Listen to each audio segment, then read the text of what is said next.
পরমাণু নিউক্লিয়াসের দ্বিতীয় টপিক হচ্ছে নিউক্লিয় শক্তি। এই নিউক্লিয় শক্তি কী জিনিস সেটা পড়ার আগে আমরা আইনস্টাইনের যে সমীকরণ আছে, যে আইনস্টাইন 1905 খ্রিস্টাব্দে যে সমীকরণটা দিয়েছিল যে ভরকে কিভাবে শক্তিতে রূপান্তরিত করা যায়, সেই ভর ও শক্তির মধ্যে যে সমতুল্যতাটা, সেই সমতুল্যতাটার সমীকরণটা কি না, E=m c²। ই হচ্ছে শক্তি আর এম হচ্ছে ভর, সি হচ্ছে আলোর বেগ। এই সমীকরণের সাহায্যে যে কোনো বস্তুর ভরের হচ্ছে শক্তি নির্ণয় করা যাবে। যেমন হচ্ছে 1 গ্রাম ভরের তুল্য শক্তির মান কত, মানে একটা বস্তুর ভর m সমান যদি 1 হয় তার শক্তি কত হবে, E=m, এর মান কত 1 ইন্টু সি এর মান কত 3 ইন্টু 10⁻10। কারণ 10 করেছি কেন, এখানে সিজেস পদ্ধতি হচ্ছে এর হোল স্কোয়ার, এটা হচ্ছে এত আর্গ। এইটাকে যদি আমরা ক্যালকুলেশন করলে হবে তোমার হচ্ছে 9 ইন্টু 10⁻13 জুল, যেটা হচ্ছে ক্যালকুলেশন করলে হবে 9 ইন্টু 10⁻13 জুল। 1 গ্রাম ভরের তুল্য শক্তির মান এটা দাঁড়াবে। আচ্ছা, এরপর আমরা যেটা করব কি, যে পারমাণবিক ভর একক কী জিনিস পড়ে এসেছিলাম। কোনো মৌলের একটি পরমাণুর ভরকে যে এককে প্রকাশ করা হয় তাকেই বলা হয় পারমাণবিক ভর একক। সেই এক পারমাণবিক ভর এককের মানটা কত না 1 AMU সমান 1.66 ইন্টু 10⁻27 কেজি। 1 AMU এর মান, এই 1 ইউ বা 1 AMU ভর যখন শক্তিতে রূপান্তরিত হবে তখন কি হবে, 931 মেগা ইলেকট্রন ভোল্ট শক্তি উৎপন্ন করে। এই ভরটা যখন শক্তিতে রূপান্তরিত হবে সেই শক্তির মান কত না 931 মেগা ইলেকট্রন ভোল্ট। আর 1 মেগা ইলেকট্রন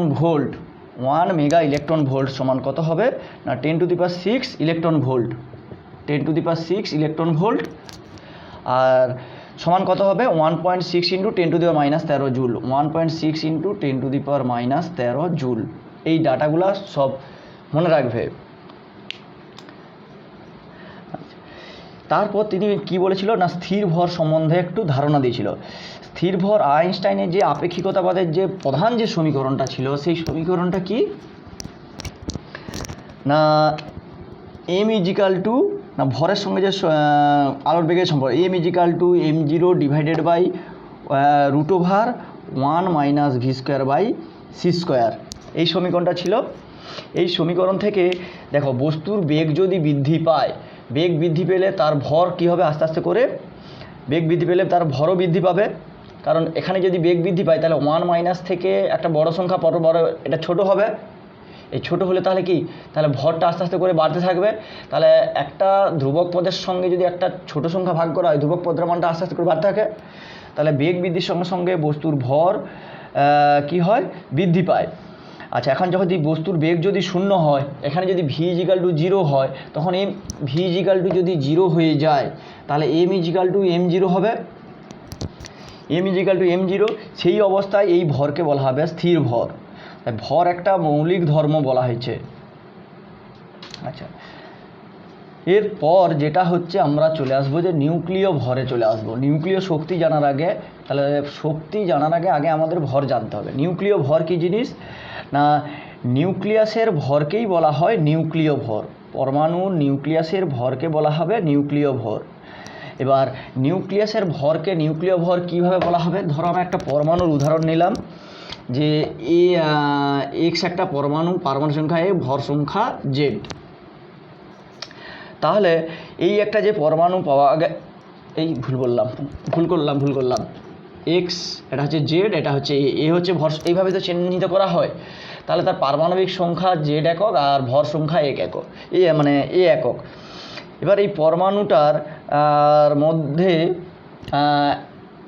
আমি বলছি, একটি প্রোটনের ভরকে যদি এমপি আর একটা নিউটনের ভরকে যদি mn দ্বারা প্রকাশ করি, তাহলে এখানে নিউক্লিয় ভর কি হবে, তাহলে এখানে প্রোটন কটা আছে জেডটা, আর নিউটন আছে a-zT।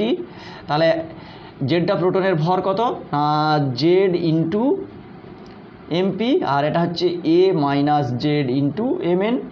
তাহলে নিউক্লিয় ভর তাহলে কোনটা হবে না, এই যে মোট ভর প্রোটন এবং নিউট্রন, নিউক্লিয়াসের মধ্যে কি থাকে, প্রোটন আর নিউট্রন। তো তাহলে যতগুলো প্রোটন আছে ততগুলো প্রোটনের মোট ভর এবং ততগুলো নিউট্রনের মোট ভরের সমষ্টি হচ্ছে নিউক্লিয় ভর। আচ্ছা, এবার আমি পারমাণবিক ভর কাকে বলবো না, একটা পরমাণুর ভরকে বলা হবে পারমাণবিক ভর। এই কোনো পরমাণুর পারমাণবিক ভর তার নিউক্লিয় ভর অপেক্ষা কিছুটা কম হয়। ভরের এই যে ত্রুটিটা, সেই ত্রুটিকেই বলছে ভর ত্রুটি বা ভর বিচ্যুতি। তাহলে এটাকে যদি আবার ঘুরে বলি, কোনো পরমাণুর নিউক্লিয়াসের মধ্যে উপস্থিত নিউক্লিয়নগুলির মোট ভর পরমাণুর ভর অপেক্ষা কিছুটা বেশি হয়, ভরের এই ত্রুটিকে বলা হবে ভর বিচ্যুতি বা ভর ত্রুটি। তাহলে ভর ত্রুটিকে যদি আমরা ডেল্টা এম দ্বারা প্রকাশ করি, তাহলে ডেল্টা এম সমান কী হবে না Z MP plus A minus Z into M N. এটা হচ্ছে গেল নিউক্লিয়নগুলোর মোট ভর। আচ্ছা, এর থেকে কি হবে মাইনাস তার পারমাণবিক ভর। এবার পারমাণবিক ভরকে আমি এখানে এ ধরেছি, তাহলে সেটা হবে এ। এটাই হবে তার ভর ত্রুটির রাশিমালা বা গাণিতিক রূপ। এবার ভর ত্রুটিকে এবার এই আইনস্টাইনের সমীকরণ অনুযায়ী, তাহলে এই যে ভরের যে ত্রুটি হয়েছে, তাহলে এই ভরের ত্রুটির সঙ্গে আলোর বেগের বর্গ গুণ করলে কি পাবো না শক্তি পাবো। সেই শক্তিটাকে বলছে বন্ধন শক্তি। তাহলে এর সঙ্গে যদি আমি তাহলে delta M into C square যদি করি, তাহলে বন্ধন শক্তি পাবো ই। তাহলে কোনো পরমাণুর কোনো মৌলের একটা পরমাণুর বন্ধন শক্তির মান কত, বা একটা অণুর বন্ধন শক্তির মান কত। তাহলে একটা পরমাণুর ভর কত পেয়েছিলাম, একটু আগে বলছিলাম একটা পরমাণুর ভর 931 মেগা ইলেকট্রন ভোল্ট। তাহলে একটা পরমাণুর ভর এখানে কত হবে 931.2 ইন্টু তার যে ভর ঘাটতিটা, সেটা মেগা ইলেকট্রন ভোল্টে বেরাবে। এটাই তাহলে বন্ধন শক্তি পাওয়া গেল। এরপর পাবে তোমরা কি না প্রতি নিউক্লিয়ন বন্ধন শক্তি। প্রতি নিউক্লিয়ন বন্ধন শক্তি বলতে কি বোঝাবে না নিউক্লিয়াসের বন্ধন শক্তিকে ইবি দ্বারা প্রকাশ করা হবে। বন্ধন শক্তিকে যদি তার নিউক্লিয়ন সংখ্যা বা ভর সংখ্যা দ্বারা ভাগ করা হয়, বন্ধন শক্তিকে যদি ভর সংখ্যা দ্বারা ভাগ করা হয়, যে রাশিটা পাওয়া যাবে এটাকেই বলছি নিউক্লিয়ন প্রতি বন্ধন শক্তি।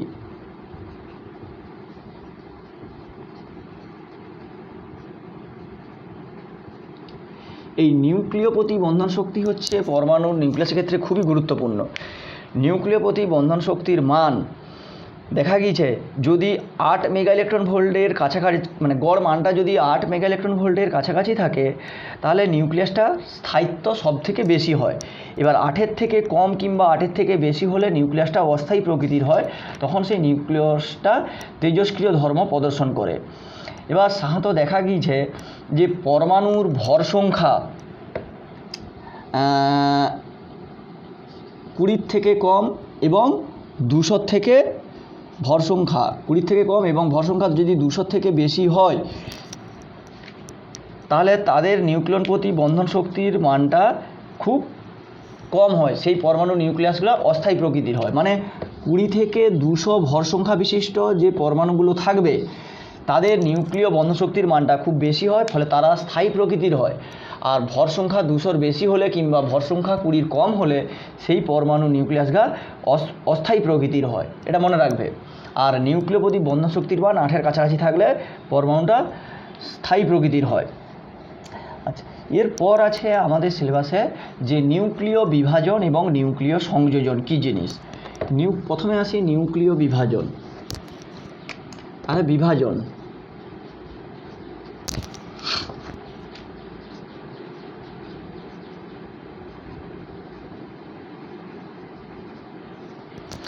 নিউক্লিয় বিভাজনটা কী জিনিস না যে নিউক্লিয় বিক্রিয়ায় কোনো একটা ভারী মৌলের পরমাণুর নিউক্লিয়াসকে ধীর গতিসম্পন্ন নিউট্রন কণা দ্বারা আঘাত করার ফলে নিউক্লিয়াসটা ভেঙে গিয়ে প্রায় সমান ভরের দুটি নিউক্লিয়াসে পরিণত হয় এবং সঙ্গে 3টে নিউট্রন ও শক্তি উৎপন্ন করে, সেই বিক্রিয়াকেই বলা হয় নিউক্লিয় বিভাজন বিক্রিয়া।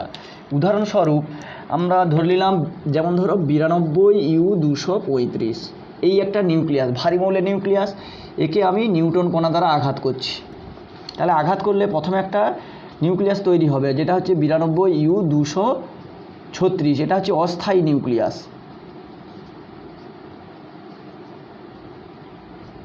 এটা হচ্ছে কি না অস্থায়ী নিউক্লিয়াস। হ্যাঁ, তো এই নিউক্লিয়াসটা তারপর অটোমেটিকভাবে বিভাজিত হবে, বিভাজিত হয়ে প্রায় সমান ভর সম্পন্ন মানে দুটো নিউক্লিয়াস তৈরি করবে। যেমন হচ্ছে 56BA141 প্লাস 36KR92 সঙ্গে 3টা নিউটন উৎপন্ন করবে আর প্লাস শক্তি উৎপন্ন করবে। এই শক্তির মানটা কি হবে না খুব কম হয়। এখানে যে উৎপন্ন শক্তিটা সেই শক্তির মানটা প্রায় 200 মেগা ইলেকট্রন ভোল্টের কাছাকাছি। এই শক্তির মানটা খুব কম হয়। হ্যাঁ, 200 মেগা ইলেকট্রন ভোল্ট এটা শক্তি উৎপন্ন করবে, কিন্তু এর নিউক্লিয় প্রতি বন্ধন শক্তির মানটা খুবই কম হয়। এর নিউক্লিয় প্রতি বন্ধন শক্তির মানটা হচ্ছে 0.85 মেগা ইলেকট্রন ভোল্টের কাছাকাছি হয় নিউক্লিয় বিভাজনের ক্ষেত্রে। তাহলে দেখা গেছে একটা ভারী মৌলের নিউক্লিয়াসকে নিউটন কণা দ্বারা আঘাত করার ফলে প্রায় সমান ভর সম্পন্ন দুটো নিউক্লিয়াস এবং 3টা নিউটন উৎপন্ন হলো। আবার ওই 3টা নিউটন কি করবে, আবার এই নিউক্লিয়াসকে আঘাত করবে, আঘাত করে আবার 9টা নিউটন উৎপন্ন করবে, আবার শক্তি উৎপন্ন করবে। এইভাবে বিক্রিয়াটা ক্রমাগত শৃঙ্খল আকারে খুব অল্প সময়ের মধ্যে শৃঙ্খল আকারে দ্রুতভাবে ছড়িয়ে পড়বে। সেই জন্য এই নিউক্লিয় বিভাজন বিক্রিয়াকে বলা হয় কি না শৃঙ্খল বিক্রিয়া। একবার শুরু হলে একে নিয়ন্ত্রণ করা আমাদের হাতের বাইরে চলে যায়। কিন্তু বর্তমানে নিউক্লিয় বিভাজন বিক্রিয়াকে নিয়ন্ত্রণ করে নিউক্লিয় চুল্লি তৈরি করা হয়েছে। সেই নিউক্লিয় চুল্লিটা আমরা পরে পড়ব। আচ্ছা, এবার নিউক্লিয় বিভাজন গেল। এবার নিউক্লিয় বিভাজন হওয়ার পর এবার এখানে দুটো জিনিস জানতে হবে। তাহলে আমি বললাম ভারী কণা নিউট্রন। এবার এই নিউট্রন সম্বন্ধে পড়ব। নিউট্রনকে দুভাগে ভাগ করা, একটা দ্রুত নিউট্রন, একটা হচ্ছে দ্রুত নিউট্রন আর একটা হচ্ছে তাপীয় নিউট্রন। দ্রুত নিউট্রনটা কি জিনিস না সাধারণত 2 মেগা ইলেকট্রন ভোল্টের বেশি শক্তি সম্পন্ন নিউট্রনকে, গ্রেটার দেন 2 মেগা ইলেকট্রন ভোল্টের শক্তি সম্পন্ন নিউট্রনকে বলা হবে দ্রুত নিউট্রন। আর তাপীয় নিউট্রন হচ্ছে 0.03 ইলেকট্রন ভোল্ট শক্তি সম্পন্ন নিউট্রনকে বলা হবে তাপীয় নিউট্রন। এই নিউক্লিয় বিভাজন বিক্রিয়ায় আমরা হচ্ছে ধীরগতি সম্পন্ন নিউট্রন অর্থাৎ হচ্ছে আমরা এখানে তাপীয় নিউট্রনকে ব্যবহার করি। আর সংকট ভর, এরপর আসবো সংকট ভর। সংকট ভর কী জিনিস না নিউক্লিয় বিভাজনে সৃষ্ট যে নিউট্রনগুলা কি করে না পাশে নিউক্লিয়াসকে বিভাজন না ঘটিয়ে কি করে তেজস্ক্রিয় নমুনার বাইরের তল দিয়ে বেরিয়ে যাওয়ার প্রবণতা থাকে। ধরো আমার এই একটা আমার নিউক্লিয়াস, এই যে নিউট্রন কণাগুলো উৎপন্ন হলো, এই নিউট্রন কণাগুলো কী হয় এই নিউক্লিয়াসকে পাশ কাটিয়ে বেরিয়ে যাওয়ার একটা প্রবণতা সর্বদা লক্ষ্য করা যায়। এবার যদি এই পরমাণুটা বিভাজনযোগ্য হয়, তখন এই নিউট্রন কণাগুলো কি করে না একে ভাঙতে থাকে। আর যদি বিভাজনযোগ্য না হয় তাহলে একে ভাঙতে থাকে না, একে পাশ কাটিয়ে বেরিয়ে যায়। তাহলে যে নির্দিষ্ট ভরের জন্য এই পরমাণুটা বিভাজনযোগ্য হয় সেই নির্দিষ্ট ভরকেই ওই পরমাণু সংকট ভর বলবো।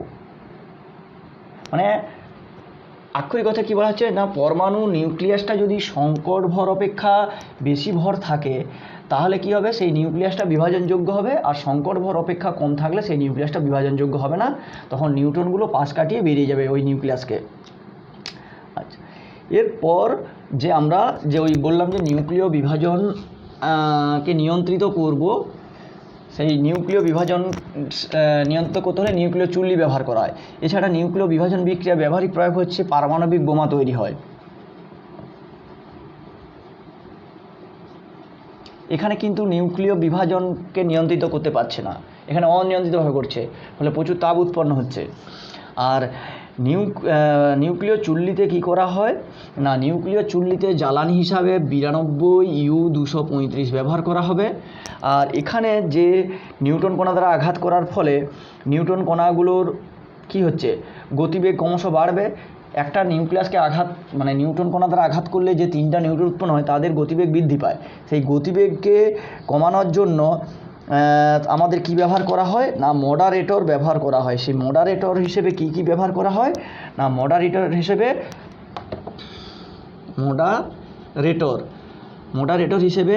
গ্রাফাইট বা ভারী জল,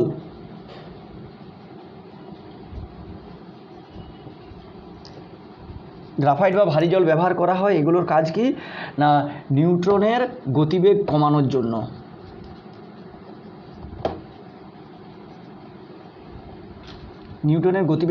জন্য। মডারেটর ব্যবহার করা হয়। এছাড়া কতগুলো নিয়ন্ত্রক দণ্ড ব্যবহার করা হয়। সেই নিয়ন্ত্রক দণ্ডগুলোর কাজ কি না হচ্ছে এই যে আমরা বললাম এক্ষুনি যে এখানে নিয়ন্ত্রিতভাবে বিক্রিয়া ঘটাবো, মানে যে নিউক্লিয়াসকে বিভাজন করার ফলে ক্রমান্বয়ে নিউট্রনগুলো উৎপন্ন হয়েছিল, সেই অত্যাধিক নিউট্রনকে শোষণ করার জন্য আমরা নিয়ন্ত্রক দণ্ড ব্যবহার করব। নিয়ন্ত্রক দণ্ডরূপে ব্যবহার করা হয় বোরন বা ক্যাডমিয়াম দণ্ড। এটা হচ্ছে নিউট্রন শোষণ করে।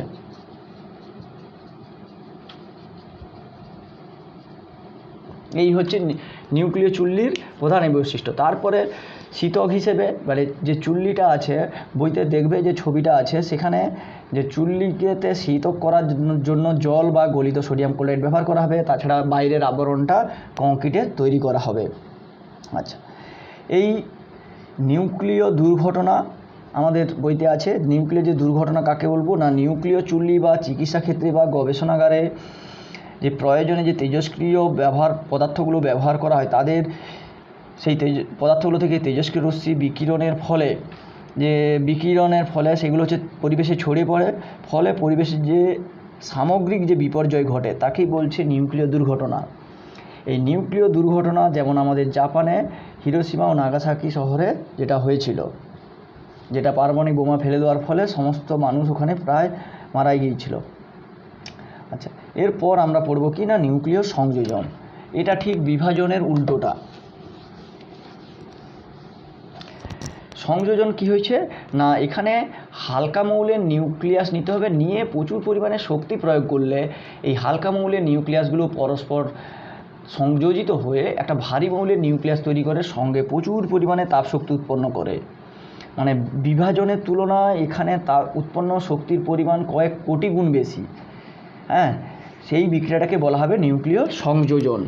যেমন 4টা 1H1 এই পরমাণু পরস্পরের সঙ্গে যুক্ত হয়ে 2He4 উৎপন্ন করে, প্লাস সঙ্গে হচ্ছে শক্তি উৎপন্ন করে। এটাই হচ্ছে একটা সংযোজনের উদাহরণ। এবার এই নিউক্লিয় সংযোজন ঘটাতে গেলে হালকা মৌলের নিউক্লিয়াসকে আমাদের নিতে হবে। কেন হালকা মৌলের নিউক্লিয়াস নিব না হালকা মৌলের নিউক্লিয়াস নিলে কি হবে না এই হালকা মৌলের নিউক্লিয়াসের আধান কম হয়, ফলে সংযোজনে যে নিউক্লিয়াসগুলোর মধ্যে আধান কম হওয়ার জন্য তাদের মধ্যে কুলম্বীয় আকর্ষণ বলটার মান কম হয়, ফলে তাদেরকে আমরা সংযোজিত করতে গেলে আমাদেরকে একটু কম শক্তির প্রয়োগ করতে হয়। কিন্তু যদি ভারী মৌলের নিউক্লিয়াস নিই তাহলে প্রচুর পরিমাণে শক্তি প্রয়োগ করতে হবে, যে শক্তিটা আমাদের হাতের বাইরেই চলে যায়। আচ্ছা, আর বিভাজন নয় সংযোজনে তাহলে হালকা মৌলের নিউক্লিয়াস আমাদেরকে নিতে হবে। এবার এই সংযোজন করতে গেলে তার আগে মানে যে তাপ শক্তিটার প্রয়োজন হবে, হালকা মৌলের নিউক্লিয়াসকে যুক্ত করতে হলে একটা শক্তির প্রয়োজন হয়, তো সেই শক্তিটা পাবো আমরা কোথা থেকে না সেই শক্তিটা পেতে হলে প্রথমে আগে নিউক্লিয় বিভাজন ঘটাতে হবে। নিউক্লিয় বিভাজনে যে শক্তি উৎপন্ন হবে সেই শক্তি দিয়েই হালকা মৌলের নিউক্লিয়াসগুলোকে সংযোজিত করতে হবে। সেই জন্য বলা হয় নিউক্লিয় সংযোজনের পূর্বে বিভাজন ঘটানো প্রয়োজন হয় কেন, এটা কোশ্চেন। আর নিউক্লিয় সংযোজনকে তাপ নিউক্লিয় বিক্রিয়া বলা হয় কেন না এই নিউক্লিয় সংযোজন বিক্রিয়ায় প্রচুর পরিমাণে তাপ উৎপন্ন হয়, প্রায় 10⁷ থেকে 10⁹ ডিগ্রি সেন্টিগ্রেড তাপমাত্রা উৎপন্ন হয়। আর এতে যে শক্তিটা উৎপন্ন হয় সেই শক্তিটার মানটা হচ্ছে কত না প্রায় মানে নিউক্লিয় প্রতি বন্ধন শক্তির মানটা আছে 7 মেগা ইলেকট্রন ভোল্টের কাছাকাছি, ফলে প্রচুর পরিমাণে শক্তি উৎপন্ন হয়।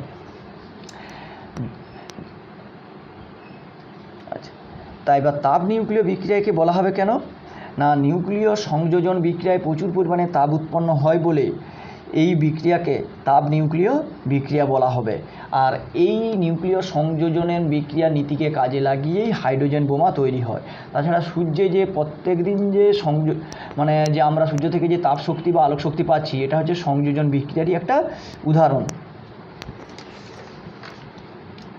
আচ্ছা, এরপর হচ্ছে আমরা কতগুলো কোশ্চেন এমনি পড়ব, যেমন হচ্ছে নিউক্লিয় বিভাজনে নিউটন আদর্শ প্রক্ষেপক হিসেবে ব্যবহার করা হয় কেন?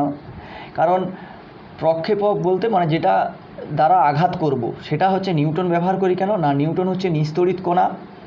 তাহলে নিস্তড়িত কণা হওয়ার জন্য ধনাত্মক কিংবা ঋণাত্মক তড়িৎগ্রস্ত কণা দ্বারা প্রভাবিত হয় না, সেই কারণে। তাছাড়া নিউটনের ভরও বেশি, সেই কারণে আমরা নিউটনকে ব্যবহার করি। এরপর হচ্ছে নিউক্লিয় সংযোজন ও বিভাজন বিক্রিয়া আমরা পড়ব। সংযোজন ও বিভাজনের পার্থক্য পড়ব, যেহেতু তাহলে সংযোজন সংজ্ঞা প্রথম দেবে। সংযোজনের সত্ত্বে হচ্ছে কি নিম্ন শক্তি সম্পন্ন দুটো নিউক্লিয়াস নিতে হবে, মানে হালকা মৌলের নিউক্লিয়াস দিতে হবে, এই রকমই করে করবে। আর হচ্ছে আরেকটা কোশ্চেন, যেমন ধরো একটা নিউক্লিয়াসের বন্ধন শক্তির মান যদি বলে দেয়, সেটার অর্থটা কি না, নিউক্লিয়াসের বন্ধন শক্তির মান, কোনো একটা নিউক্লিয়াসের বন্ধন শক্তির মান বলে দিল ধরো 30 মেগা ইলেকট্রন ভোল্ট। এই কথাটার অর্থ কি না, নিউক্লিয়াসের ভর ত্রুটিতে তুল্য শক্তির পরিমাণটা হয় 30 মেগা ইলেকট্রন ভোল্ট। ভর ত্রুটিতে তুল্য শক্তির মান হয় 30 মেগা ইলেকট্রন ভোল্ট, এইটাই। আচ্ছা, তারপরে তোমরা হচ্ছে তেজস্ক্রিয় দূষণ। তেজস্ক্রিয় দূষণের মধ্যে কি কি পড়বে না, চিকিৎসা ক্ষেত্র মানে কী কী কারণে তেজস্ক্রিয় দূষণ ঘটছে, চিকিৎসা ক্ষেত্র থেকে কিংবা নিউক্লিয় চুল্লি থেকে কিংবা গবেষণাগার থেকে তেজস্ক্রিয় দূষিত হচ্ছে, তেজস্ক্রিয় পদার্থগুলো থেকে তেজস্ক্রিয় দূষণ ঘটছে। আচ্ছা, এছাড়া হচ্ছে তেজস্ক্রিয় বিকিরণে দুরকম ক্ষতিকারক প্রভাব হতে পারে, একটা হচ্ছে সোমাটিক প্রভাব আর একটা হচ্ছে জেনেটিক প্রভাব। সোমাটিক প্রভাব হচ্ছে আমাদের মানবদেহের যে বাইরের অংশ আছে সেগুলো যখন ক্ষয়ক্ষতি হবে, সেগুলো হচ্ছে সোমাটিক প্রভাব। আর হচ্ছে জেনেটিক প্রভাব, এই তেজস্ক্রিয় দূষণের ফলে আমাদের জিনের যে প্রভাবটা, মানে জিনের উপর যে এফেক্টটা পড়ছে, সেটাকেই বলা হচ্ছে জেনেটিক প্রভাব। এই হচ্ছে তোমাদের মোটামুটি সংক্ষেপে তেজস্ক্রিয় মানে নিউক্লিয় শক্তিটাই এটাই। এখানেই হচ্ছে নিউক্লিয় শক্তি শেষ হলো।